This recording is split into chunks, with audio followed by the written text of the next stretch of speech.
Hey, good morning, everybody, and want to be the first to wish you a good Thanksgiving. We certainly going to be different this year, but maybe this pandemic has enabled us to really concentrate on the things we often take for granted. But I want to wish you a safe and enjoyable Thanksgiving as best that you can celebrate it. And I want to start out with a little humor. Maybe we need a little humor right now. Maybe you've heard this, but it brings a smile to our faces, I think. Little Benjamin sat down to write a letter to God asking for a little baby sister. And he started the letter out, "Dear God, I've been a very good boy." He stopped, thinking, "No, God won't believe that." And he wadded up the paper and threw it away and started again. "Dear God, most of the time I've been a good boy." He stopped in the middle of the line again, thinking God won't be moved by this. So into the trash can went the wad of paper. Benjamin then went into the bathroom, grabbed a big terry cloth towel off the bar, brought it into the living room, and laid it on the couch. Then he went to the fireplace mantel and reached up and brought down a statue of Mary that he had eyed many times. Benjamin placed the statue in the middle of the towel, gently folded over the edges, placed a rubber band around the whole thing. He brought it to the table, took another piece of paper, and began writing his third letter to God. "Dear God, if you ever want to see your mother again." Okay, well, I hope that gave you a little bit of smile because we need a smile because these are very difficult times, as I don't need to tell you. The pandemic seems to be spreading, getting worse. The vaccine is being developed but not here yet. We have to spend our Thanksgiving and even our Christmas in a very different way. Father DJ went out to anoint somebody at the hospital. Had to wear a hazmat suit.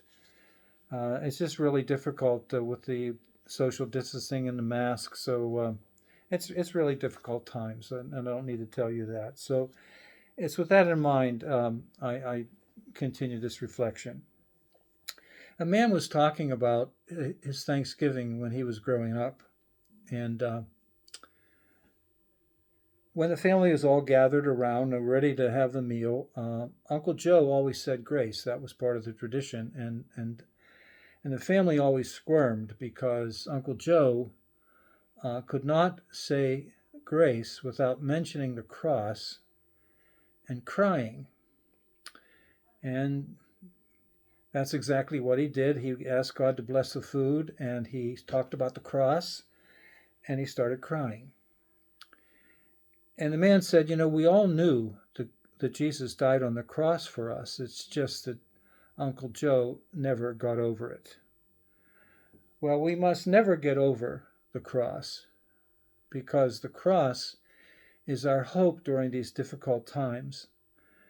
That what we celebrate with the cross is that on that terrible day, the worst day in human history, God was able to absorb all that evil and not pass it on, and somehow turn that evil into something holy, to turn that evil into salvation, to turn that evil from darkness into light. And that's what he does for us during these really difficult times, not only now, but all the time. He turns our crosses into Easter. There was a seminary where there were men just about ready to be ordained a priest, and they had studied a long time theology, and they knew the Bible from cover to cover. And they didn't have a gym in this seminary, so they worked out a deal with the local high school that they could use the gym for at the time when the kids were not there. So there was an old man, a janitor, who would open the gym up for the seminarians, and they would play basketball, and he would sit there and lock up when they were finished. But as he sat there, he always read this book. And one of the seminarians came over and said to him, "What are you reading?" And he said, "I'm reading the Bible." And the seminarian thought, well, what book of the Bible are you reading? And he said, I'm reading the book of Revelation.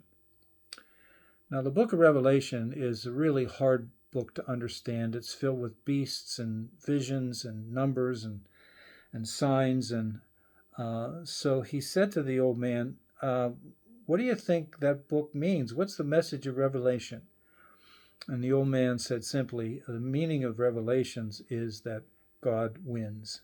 And that's what we keep in mind in the midst of our suffering. God always wins, that we don't know how much we need God until God is all we have. And sometimes during this pandemic, God is all we have, and we hold on to God because in the end, God will bring us through darkness to light, and he will win. God always wins over evil. Okay. A little boy was getting on Santa's lap before all of this, and Santa says to the little boy, well, what do you want for Christmas? And the little boy looks at him and says, didn't you get my email? All right, everybody, have a good day and have a good Thanksgiving. Thank you.